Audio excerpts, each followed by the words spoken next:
ورحمة الله وبركاته. أنا شيماء شاهين، دي قناتي. لو انتي أول مرة تشوفيني متنسيش تعملي لايك للفيديو، اشتراك للقناة، وتفعلي زر الجرس عشان يوصل لكم مني كل فيديوهاتي الجديدة.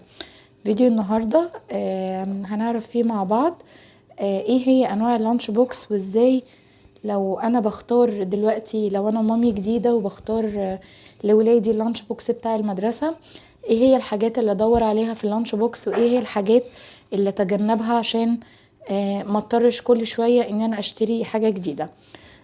فاي مامي فينا بتنزل مثلا الهايبر او بتنزل اي سوبر ماركت فيه بارتيشن للحاجات بتاعة المدارس، او اي مكان انت تقدري تشتري منه من السوق، في محلات مكاتب كتير بتبيع لانش بوكسات دلوقتي.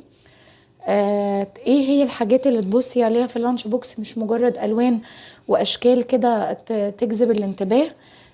لا، في شوية